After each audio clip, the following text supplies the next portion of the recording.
guys, I hope you guys are doing well during this time of quarantine and that you are staying safe.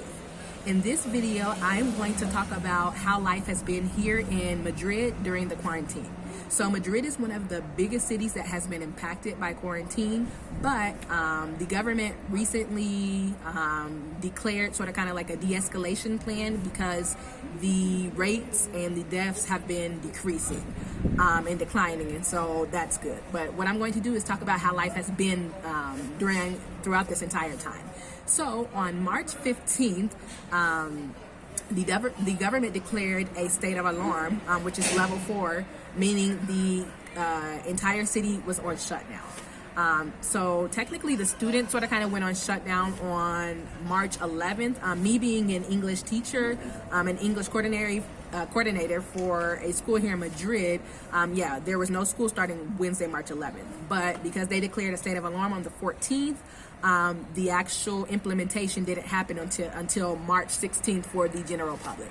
So what and how has that looked like during this time?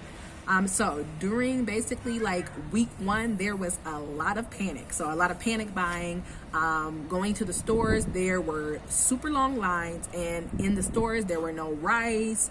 So there was no rice, there were no beans, there was no toilet tissue, hand sanitizer, paper towels, non-perishable items. And also like week 1/week 2, there was no wine or beer on the shelves. And so all of that was pretty empty. So a lot of people went into panic buying and buying huge bulks and quantities of certain items.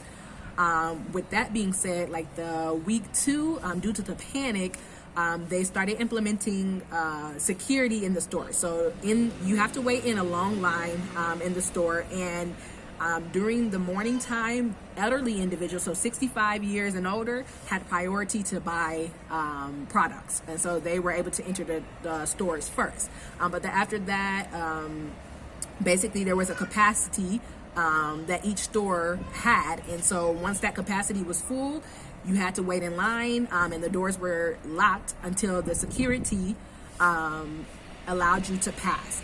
Once you were next in line, you had to go to a station, and you still have to because we're still in confinement. You had to go to a station, put on gloves, and then you can go buying your products as normal. As far as like checkout, there is, in the checkout lines, there is tape on the ground that basically ensures a safe distance between customers. And so you are obligated, some people don't respect it and haven't respected it, but you are obligated to stand behind your part of the tape so that you implement the safety measures. And then as far as like actually buying and like the contact between the cashier and the customers, there have been in many stores and fruterias, verdurerias. So here there's like mini markets. You have like the general supermarket, but then you have like specific fruit stands, specific vegetable stands. In all of those, there are plastic shields or glass shields that basically divide the cashier from the customer, as well as them wearing their mask and them wearing their gloves. They also request that customers pay in with credit cards or debit cards to minimize contact. And so that's how it is sort of kind of like in stores. There is security. You have to put on gloves before going throughout the store to buy your products, and there are super long lines. As far as like just general domestic duties, as far as like walking the dog and everything like that, and even grocery shopping, only one individual per household is allowed to go grocery shopping at a time. Walking a dog, you have to be in your vicinity. The same thing as grocery shopping. You need to be in your vicinity. My husband actually got stopped. We have a dog. He was taking the dog out, and a police officer asked him for his ID, basically to ensure that the address on his ID corresponded with his area. So people, they don't want people taking advantage. Oh, I'm walking my dog and they're in an entire another neighborhood. No, they will fine you. And my husband, of course, was following the rules. He was in our area. The same thing with grocery stores. At times, they will stop you to ask you for your ID to make sure you're in the area. So restrictions have been sort of pretty much strict during that part. As far as like work, a lot of people have been laid off. A lot of companies have sent their employees on temporary leave without pay, or some have gone on unemployment. And so there's a lot of backlash and a lot of waiting to trying to file your unemployment so that you can receive the money that you're due. Thankfully, there are jobs like mine who have been able to keep some of their workers, and so I am currently working from home, preparing lessons for English students, and so I work from home. I still do have my job and still have a contract, but yeah, a lot of people unfortunately have been laid off, and so unemployment rates have increased, and the bureaucracy has sort of kind of declined with so much demand. As far as I would say like transportation, so the buses do still work, the metro does still work, but if you are not like a necessary worker for the society, and you don't have a certificate from your job, then you can be fined. And so there's not just, oh, I'm going to hop on the bus or I'm going to hop on a metro. No, there are justified reasons why you should be out in public. As far as the restaurants and all of the places, so on March 27th, all hotels, hostels, and other places of accommodation were cut off. And so no one has been allowed to sort of kind of reserve a booking for a hotel or anything like that. As far as restaurants and all of that, March 16th, basically all of those were nipped in the bud. There have been some places like Popeyes, I know, and there's like a Italian place where they do takeaway, and so you can order online and then Uber Eats or Global will deliver your food. But as far as like the restaurants, movie theaters, all of that was basically nipped in the bud March 16th, because state of alarm means that only necessary places are available and open. And so the necessary places are and have been the pharmacies and the supermarket. So all of the other places, although like the tobacco stand and all of that, the newspaper stand, I would say that's not necessarily necessary, but those have been able to stay open throughout this entire time. Trying to think of other things. As far as how many statistics, so how many individuals have been infected, how many have died, how many have recuperated. So the population in Spain in general is 46.75 million. So in Spain.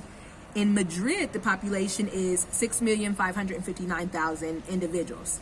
And so of those 6,559,000 individuals in Madrid, the amount of individuals that have been infected are 61,171 individuals.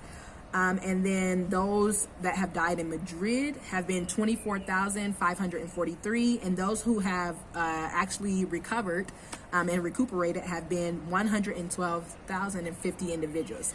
So because the rates have been declining, and so our government, the government here has sort of kind of eased some of the restrictions. And so part 2, you will find out how Madrid is currently. What are the state of conditions? What is the de-escalation plan that the government and the president have proposed? When are those things going to be implemented? And then how it goes from there.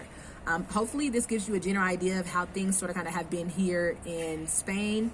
As far as like grocery shopping, me personally, I don't wear a mask. I do wear gloves, but I don't wear a mask. What I try to do is wear clothing like this. If I feel like that my personal space is being invaded, I'll do something like this, or I'll say something. But I basically sort of kind of respect the distance between individuals, and I have people respect the distance between myself. A lot of people are in panic, and like Madrid is a very sociable and dynamic city. And so like you can see like here that you see here, it's a very sociable city, and it's I think one of the most sociable in the world. But due to this pandemic, a lot of individuals have become antisocial. They are hesitant, doubtful, anxious to even talk or to greet. You have certain personalities and people who have characters, such as myself, who still greet people. Like I said, I make sure that I keep my distance just to make others feel comfortable and to implement the law. But yeah, it's basically like a zombie land here. Like normally during the nighttime, because Madrid is a city, you hear like a lot of cars, motorbikes, a lot of different things. But yeah, during the night, it's basically completely dead. Like Madrid had like a vibrant social life, but now that's like dead because of this pandemic. Please subscribe to this video, my bad. Please subscribe to my channel, and if you have any questions or you want to know a little bit more about how things have been, or you have like a specific topic that you would like me to go over, please comment in the comment section and I will try to get to you. I hope you guys enjoyed this video, and hopefully you are ready to see part 2. Bye guys.